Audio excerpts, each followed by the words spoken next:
You're listening to the Terrific Teacherpreneur, a podcast for teachers looking to grow a successful online business.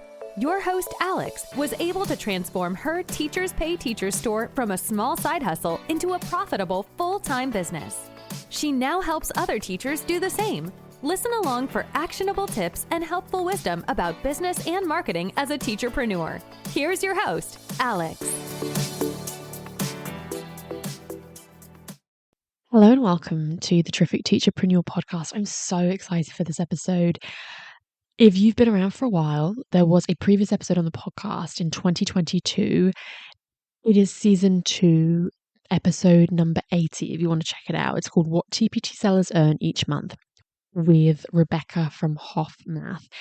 And it's my most popular podcast episode. And out of all of my episodes, like the most downloaded episode, I think people are obviously just naturally fascinated to hear what other TPT sellers earn.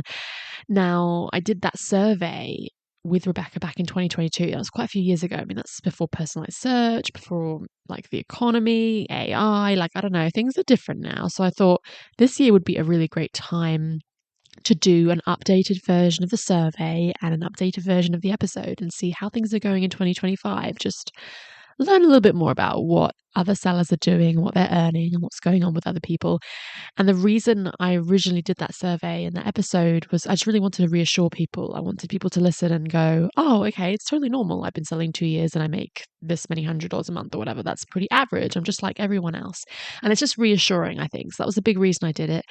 And this year I have a few more things, that I was more excited to hear about. I kind of wanted to know whether people had seen a decline in sales, that kind of thing. So we added in, an extra couple of questions, but mostly it's the same. Anyway, link in the show notes to the results of the survey. You can pause now if you want to go and look at the results first and then come back and listen, or you can just have a little listen to some of the takeaways. It's totally up to you.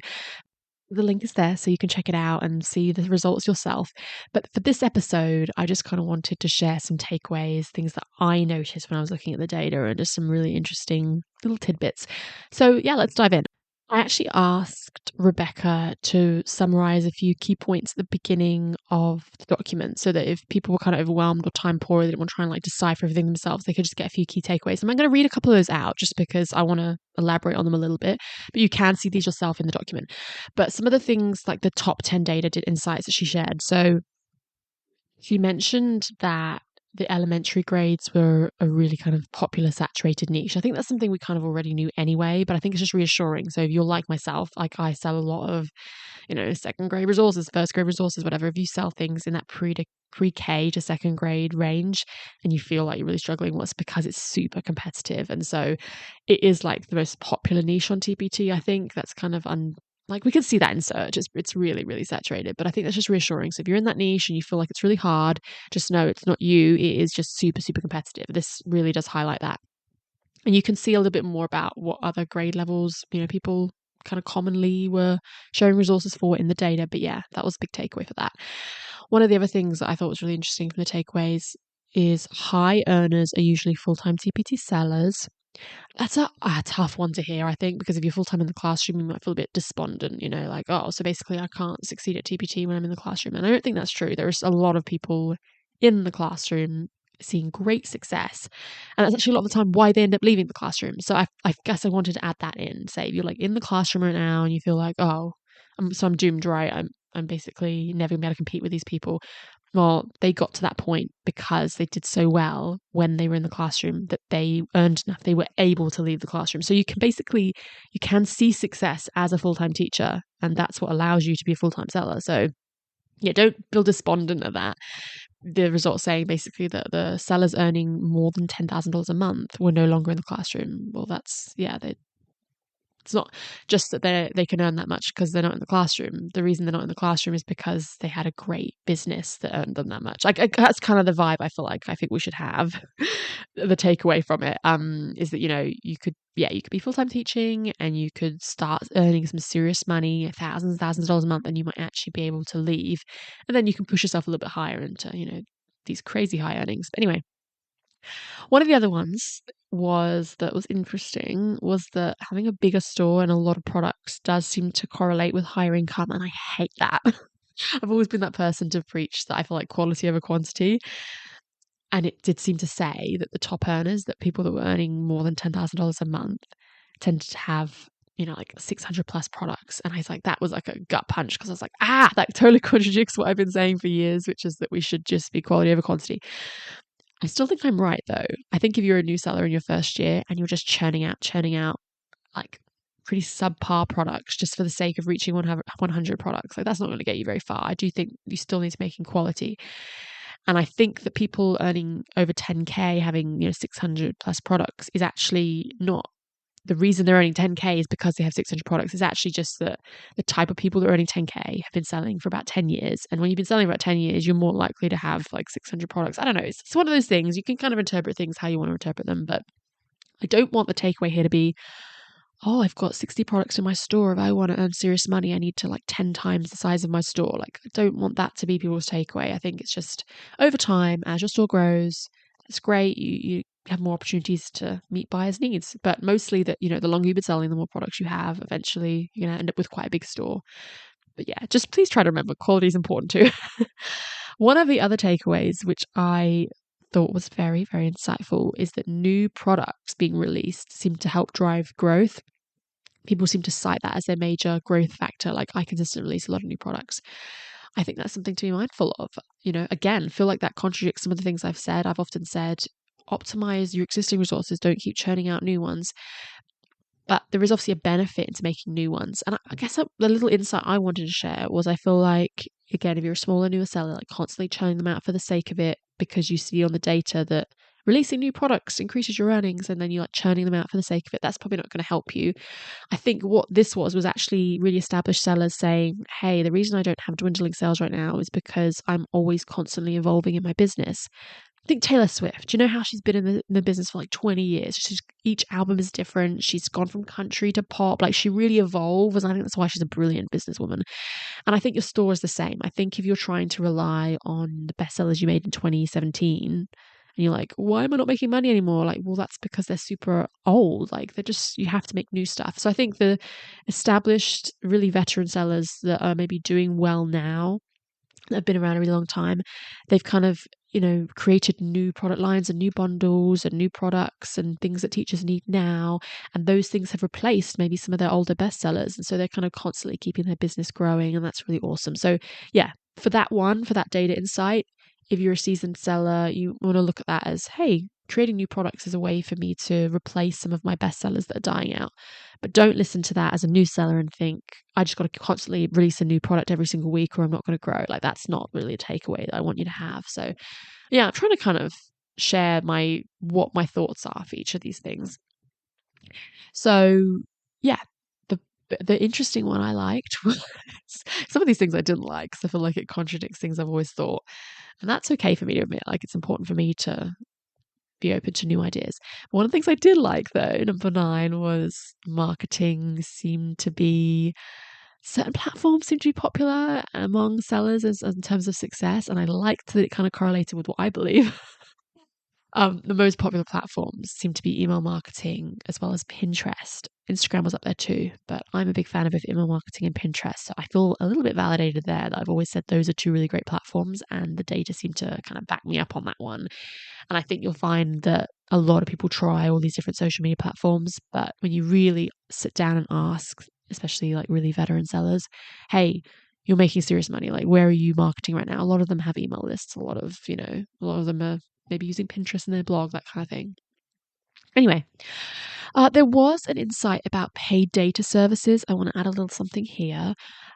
There were some people saying that some of them used things like, your data playbook.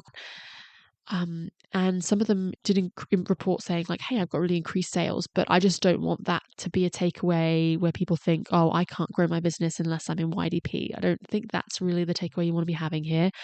I think this is another way you've got to interpret the data and say, okay, well, the type of sellers that are in YDP are often there's a lot of really established sellers in there earning a lot of money. So that can kind of skew things a little bit. And a lot of the newest sellers that haven't got a lot of earnings, like they're very new to TPT, they can't yet afford YDP. So you kind of get that thing of, I don't know, I don't want you to be like reading this data and thinking, oh my goodness, if I don't join that program, I can't grow my business. Like, that's not a takeaway I want to have here. I just think there's a little bit of a thing there where, certain type of people join that program. They can afford to.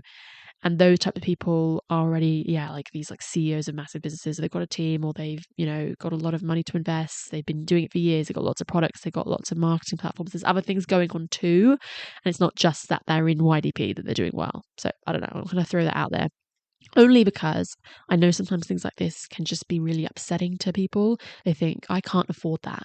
And then they start feeling depressed, like, oh, well, I can't grow my business because I can't afford that. I didn't want anyone to feel that way reading that. So that is what I'm throwing out there. But anyway, those were a couple of the insights. There's actually a few more on there, but I just don't want to like literally read this entire document out to you. I'll be here all day.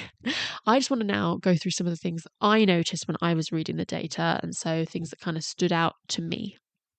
I thought it was very interesting. The slide that says how many products do you have in your store, and one of the really biggest results, like a lot of people had around 100 to 200 products. And I think that's a result of people telling you you should get to 100 products and you'll start seeing an increase in sales. Everyone kind of aims for that.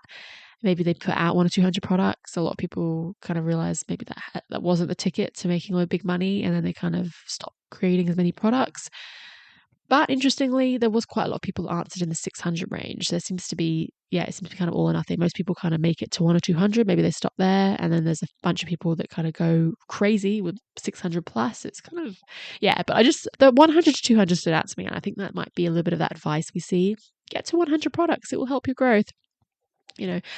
I'm not big on focusing on numbers. I think you just want to make products that people need, really, really great products, doesn't matter how many you have. But I will adjust. The thing I've always said, like, just product creation isn't the be all end all. Well, I'm starting to learn that there is definitely a little bit of a correlation here between releasing new stuff and keeping a business thriving. And I think, some people might be seeing a decline in sales. Maybe it's because they aren't really releasing a lot of new stuff. Like I said, relying on their old stuff. So I guess, I'm coming around to the idea product creation isn't too bad. You can release as many products as you want, but just don't chase a number. Just do it because you really want your business to grow and you've got lots of new great ideas.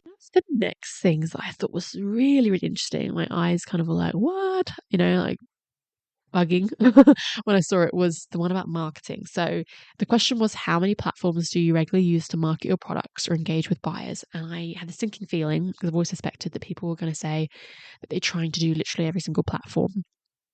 And I was so happy to see the data saying that I was wrong, that actually a lot of people have 0 platforms. So they do 0 marketing, yay, or they just do 1 or 2, like maybe 1, 2, 3. There was a tiny amount of people that were clearly trying to do like 5, 6, 7, 8 platforms, whatever. I was so relieved to hear that.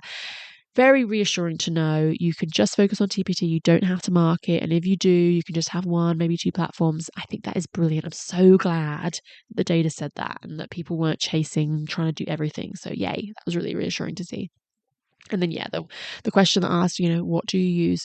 Email list was the winner, which is, I think that's awesome. It's so great. We did have a lot of seasoned sellers respond to this though. So I think that probably can affect things. Depends how many newbies versus veteran sellers answered. But I'm so glad to see that, because email list is so powerful. And Pinterest was number 2. So yay. I feel like I just feel really vindicated about that. I'm so happy because I do those 2 and I always swear by them. And I feel like I'm glad to know I was right. And blog and website was right there behind as well. And that's the same thing. I think that really connects to Pinterest and your email list. They all really kind of go together really well. Facebook and Instagram were not too far behind, so that's fine. But I was a bit like, what? When I saw TikTok was so low, that was really dismal. Like, there was not a lot of people using TikTok. And I thought, TikTok is so big and popular right now. But maybe as consumers, we're using it, like as users, or as buyers ourselves, but maybe not so much actually creating on there as a seller, interestingly. Anyway, so that was like the questions. So Rebecca very kindly put like questions in, and then she sort of showed you which ones had the most answers and stuff. But really awesome after that is on the data, you can see she started comparing things. So she put, monthly earnings versus years selling. Now, this is where the stuff gets juicy. The whole point of this episode is learning, like, what are other sellers earning? And the data's kind of meaningless if you just hear, roughly people earn this much. It's really nice to know they earn this much when they've been selling this long. I think that's really reassuring. So you can see that you're normal. You're doing exactly what you should be doing. It was very common in your first year to earn less than $100 a month. So don't feel bad if that's you. I think that's really, really great. When you're a brand new seller, it'd be super depressing to think that you should be earning 5 figures a month. Like, that's not normal. Nobody was earning above $5,000 a month in their first year. So that's good to know. There's a couple of little people that were earning in the four figures, but it was like, I think it was literally like, 5 people. Most people were really earning in the hundreds in their first year. So very reassuring if you're earning $100 a month or less, maybe slightly more than that, $200-300. I think $100 to $300 was the next thing. So if that's you, very normal, feel reassured. And in that kind of, you've been selling 1 to 2, 2 to 3, 3 to 4 years, you're not a brand new person anymore, but you were in the early years of selling on TPT, it was very common to still, again, be earning a couple $100 a month, $100, $200, $300 a month. And that's what I was earning when I was new too in my first few years. So again, that's like my anecdotal thing. It's nice to have the data say, yep, it's pretty common. Most people were earning that. And once people had gotten to 4, 5, 6, 7 years, like that's when they started earning thousands of dollars a month, really. I think that's just because, especially if you're in the classroom full time, like it can take quite a while to grow your store, to really get the time to build up a catalog and figure things out. So yeah, if you've been selling about 4 to 5, 5 to 6 years, you'd hopefully be earning in the high hundreds or thousands by now. And then around the 7 to 8, 8 to 9, 9 years kind of range, that's when people started being more consistently. A lot of people were earning thousands of dollars, seemed to be the most common response. There were some outliers, of course. Like I said, there's this person that was earning like $2,000 to $5,000 a month in their first year, but that was very much the anomaly. But just like how there was some people that would have been selling for like a decade and yet were earning less than 100. So there's always like a few outliers. I feel like, if you kind of have a look at this page on the data, and I feel like if you're in that yellow, it's yellow to show you like the highest number in each column is highlighted, but you're kind of in that range where everyone else is, and you can just feel reassured. I guess maybe it would be a little bit concerning, I think, if you've been selling for a really, really long time and you're still making less than $100 a month. That might be something to look into. But really, really interestingly, there was the biggest takeaway from this slide, I think, was just that the people earning $10,000 to $20,000 or more a month had all been selling around a decade. That was a big takeaway for me. And I think it's, that's a crazy amount of money. A lot of people are probably going to think, wow, who is earning $20,000 a month on TPT? Even I find that quite impressive. I don't earn $20,000 a month on TPT. But reassuring to know, it's pretty much not happening for most people in their first few years. This is like veterans that has been doing this for like a decade. I myself have been on TPT about a decade, and I, not making $20,000 a month. I'm very much kind of average for where I need to be. But it's more kind of common around that like 9-year plus mark that you would be making thousands a month, maybe 10,000. But the crazy money was definitely selling for longer. So if you've not been selling very long, don't feel bad.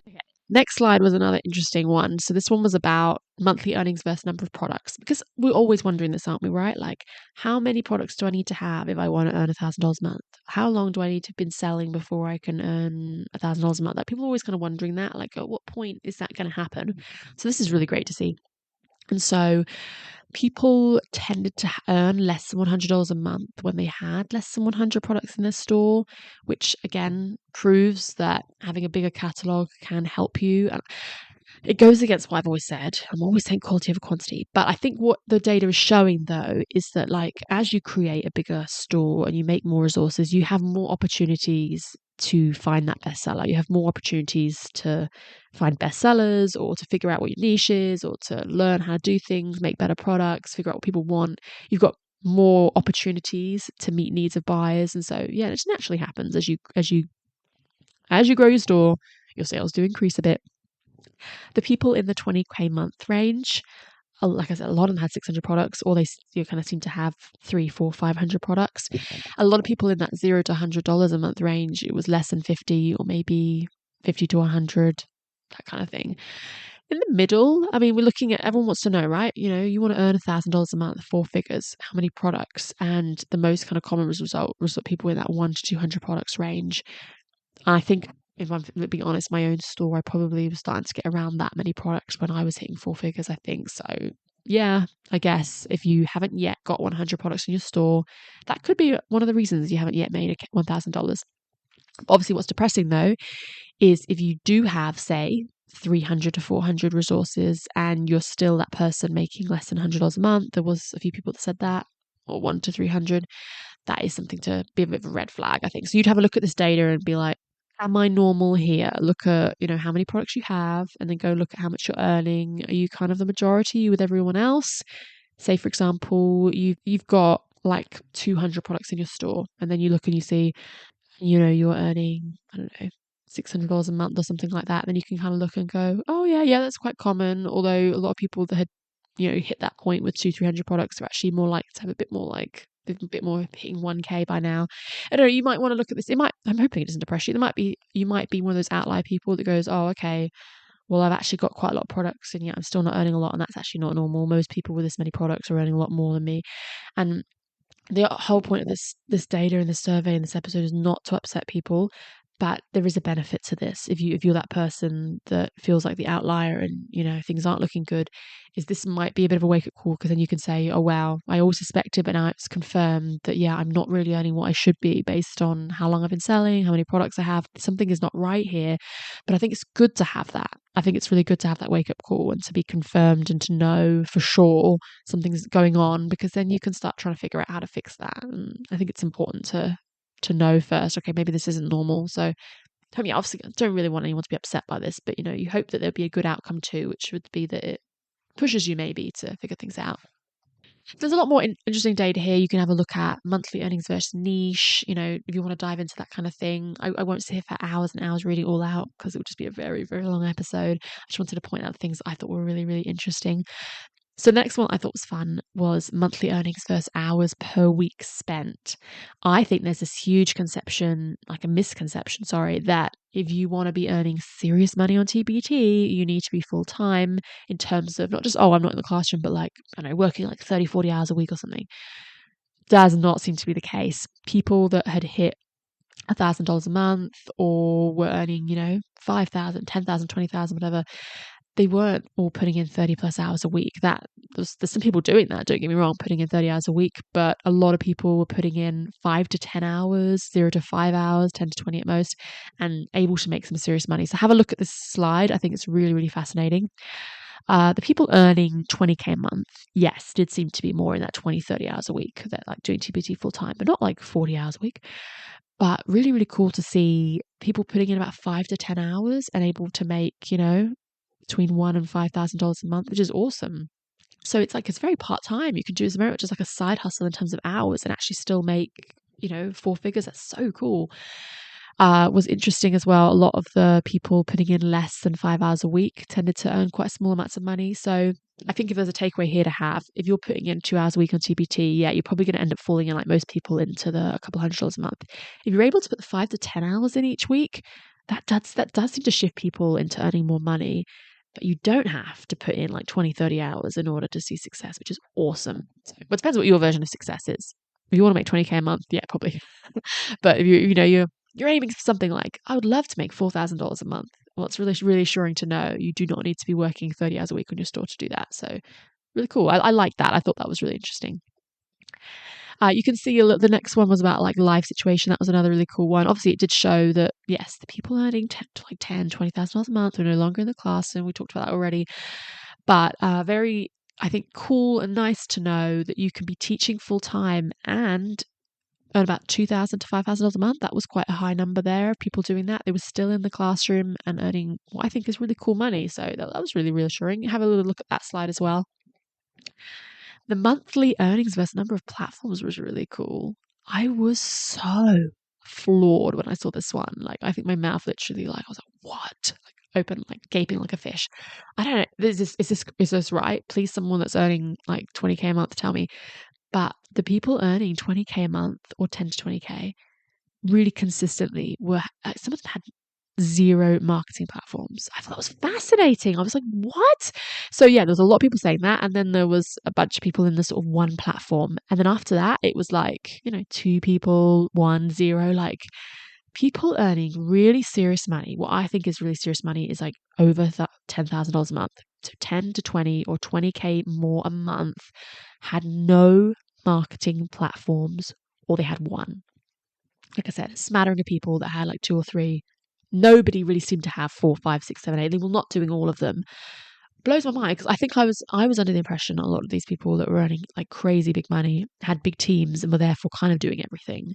Maybe I got that impression from listening to Not So Wimpy Entrepreneur, because we know Jamie's got she's kind of got a lot of platforms. I kind of got that vibe. I was like, oh, people must just be everywhere and they just have their team help them.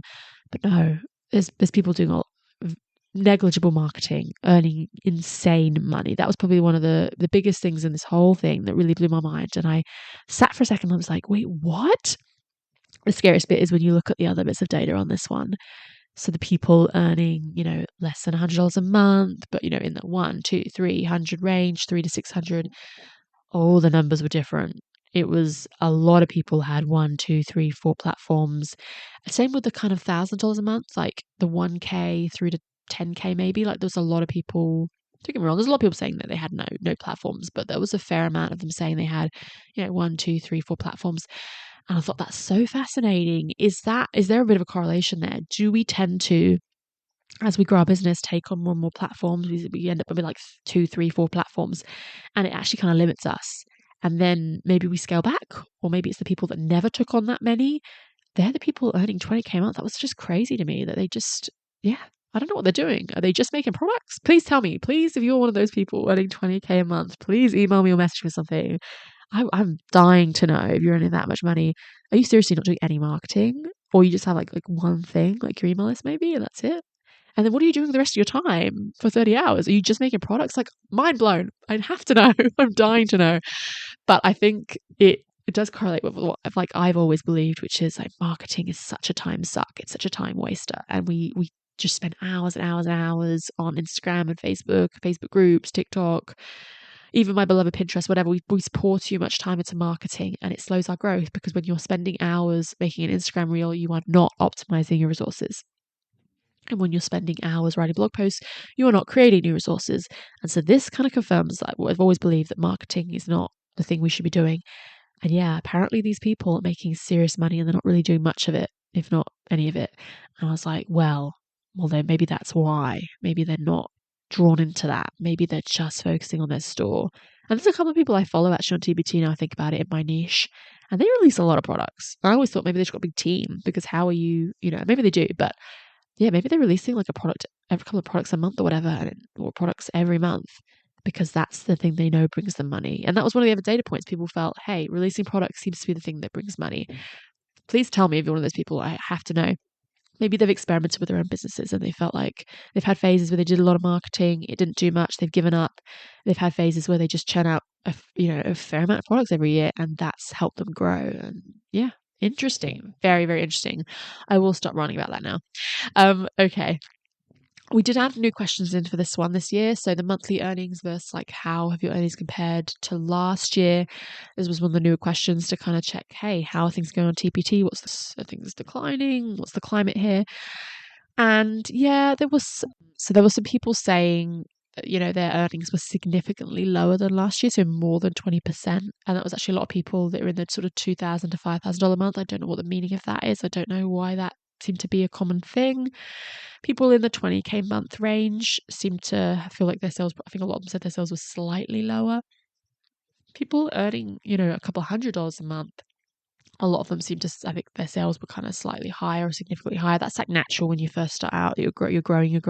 What we actually really want to know is, when you've been doing this a while, how does that fare? I think it does. As you go, it's just very hard to maintain consistent growth. So, but yeah, take a look at that side if you're interested. Very, very cool thing about the having help thing, hiring VAs and stuff. Another one where I was a bit like, oh, shocked. The people earning really significant, high money, which, for me, I think is the 20K plus range. It was kind of 50-50 whether they had help or not. I assumed if you were earning that much money, you had to have help. But some of them, yeah, about half of them saying, no, I do it all myself. That was very, very cool, very fascinating. I'm sorry that I'm obsessing about the 20K thing. I think that's a really cool amount of money to be earning that much. And I know you're probably interested too. If you're earning that much, what are you doing? We all want to know. So I guess it's probably why I'm focusing on it so much. I know I should probably be looking a little bit more at where people tend to land more commonly, which is, earning a few $100s a month or whatever. There was a little bit of a spike there in the earning 4 figures a month. People tended to do a lot themselves. Obviously we know that brand new sellers tend to do that, but yeah, I don't know. You can have a little look at that yourself. I thought the interesting thing was, the assumptions that we have. My assumption was always massively big successful sellers have to have a team, and it's actually not true. So we can kind of dispel some of those myths, which I think is really, really cool. We did ask about, SEO and data analysis services, so you can have a little check of that. It's very common when you're earning less than $100 a month not to use one. You probably can't afford it. That was very common in the early years, and people tended to use it when they were earning 10 to 20k a month. They tended to very much say, yes, I currently have one of those services. It's just very common when you can afford to. So you kind of think of that what you will. The store ranking one. So this is a new question. This is because the store rankings weren't around in 2022. This was one of our new questions. We asked people what their September 2025 earnings versus store ranking was. Just really fun to know. The top 100 sellers were earning more than $10,000 a month. That's like a fun fact to know. And if you were kind of earning about 5,000 to 10,000, you tend to be the top 300 to 1,000 sellers. So that was really cool. And then, it kind of went down like that. Most of the people in the top 1,000 sellers were earning, early thousands, that kind of thing. I think the biggest takeaway with something like that you want to just look at is, if you're in the top 100 sellers, what would your earnings look like? And then you kind of go, how far away am I from that? Have a little look at that. It was very interesting. So that's kind of the end of the document. I didn't dive into every single slide. I feel like you might want to have a little look yourself to see what interests you and what takeaways you noticed. At the beginning, Rebecca very kindly did put a few things in. She put like overall stats. So just in case you were wondering, we actually had 967 responses. So nearly 1,000. We didn't quite make 1,000 this time. I blame Facebook. The way that you put a link in your post now, it just like tanks your reach. It was really hard to get the survey out there this time compared to last time, which sucked. But we did still get a really great amount of responses. I think it's pretty accurate. And so she talked a little bit about like mode. So I will read these out really quickly. The values that appeared most frequently, that's what mode is. So most common response was actually selling for more than 9 years. I don't know if that was just I attract a lot more veteran sellers in the survey. I don't know what that was about, but I think it just kind of shows, TPT's been around a really long time. A lot of people have been selling quite a few years now, I guess. It's very common. The mode monthly earnings was 2K to 5K. That was kind of like the most responses, which was really interesting. I was a bit blown away by that because I kind of thought a lot of sellers are earning in the under $1,000 a month. Kind of reassuring actually to know there's a fair amount of people earning that. Everything with data though is so funny. Like, the type of people in Facebook groups that responded to the survey, maybe the type of people that are really into their store. It's like very much a big part of what they do. Maybe someone else that's like full time in the classroom, super busy. They don't have time to read posts in Facebook groups. Do you know what I'm saying? So the people that respond, the only way for this to be like super truly accurate would be if TPT themselves did this and really got like a really huge amount of sellers to respond. That would be awesome. So we have to kind of look at things, give things with a grain of salt. But I still thought that was really cool to see that, it was quite common to make $1,000 a month. That is awesome. The mode number of products was 1 to 200. Not surprising at all. That's like the sweet spot I feel like most TPT sellers aim for. And then they kind of slow down. The really cool one I'd mentioned already, the mode time on TPT, less than 5 hours a week. I was kind of shocked. People are putting in actually quite small amounts of time, but the sweet spot I think for that was actually a bit more than 5 hours, I think, in terms of earnings. So maybe that's something you might want to adjust with how much time you spend. The mode response for hiring people, like no, most people said they don't hire anyone, they don't have any assistants or anything. That could be a reflection of our current climate though. The economy, people's sales being down, they cut back on hiring. So that probably affects things a little bit, but good to know. You don't have to hire if you don't want to. That's always reassuring. Of course, the mode niche was pre-K to second grade. I think we all knew that one was coming. But I want to say before I wrap this up, I want to say a really big thank you to Rebecca, assuming she's listening. I didn't get her onto the podcast this time. I barely get time to record. Honestly, it's like a miracle when I do. I only do episodes every other week for the most part these days. So trying to organise guests has not really been happening lately, but I want to say thank you for your listening, Rebecca. It was so awesome of her to take the time to do the analysis and put all the info in the graphs and everything. So generous of her. And I'm really, really glad we did this again. I think it's really nice just to see some of the new stuff, these new questions we asked about ranking and data analysis tools and SEO, and of course the sales decline and stuff. I think it's just really great to do an updated version. I kind of almost want to do an episode where I compare the 2022 survey to this one. If that's something people are interested in, maybe we could do that. But anyway, I really hope this was helpful. The goal of this kind of episode is to reassure you. And you go and you look at the data and you go, based on how many years I've been selling and how many products I have, it's totally normal for me to be earning this much money. And it's just reassuring to know that. Like I said, though, you might be a bit depressed. You might find that you're an outlier and actually you've got a lot of products, you've been selling a long time and your earnings are not where they really should be. And I obviously do not want to upset you with this. I'm hoping that's a bit of a wake-up call, though, to go, hey, something's not right here. And you've got that reassurance that, maybe your gut was telling you that I'm putting in a lot of time. Why is this not working? Or I'm putting in a lot of products. Anyway, there's probably some good takeaways to be had here. I think if I had to kind of summarize like what the big things for me were, I think I would say don't put in like 2 hours a week on TPT. I think if you want to really grow this business, you probably want to be putting in, like the 5 to 10 hours, I think was the common one. So try to put in your time. That's a big one. Don't feel bad if you're in the pre-K niche to second grade niche because it's super saturated. Like, don't be hard on yourself. If you're a really new seller and you've been selling a couple of years, it's really common to have lower sales. So don't be hard on yourself about that. Most people have been selling like a decade before they really saw the crazy money. So quite common to earn a couple of $1,000s a month. It's actually really quite rare to be earning 20K a month. Don't feel bad about that. But it's nice to know that that's a possibility. Something like this kind of gets you going, oh my goodness, there are people earning that. Wow, it's nice to have that. I don't know, like when we all read that article about Deanna Jump and we were like, oh my goodness, she could be a millionaire. Like, it's so nice to know these things when you had no idea that was possible. So really, really cool. I would say, even though I reluctantly say this, yes, aim to get 100 products in your store because there did seem to be a correlation there. Just obviously make sure that you're not rushing it.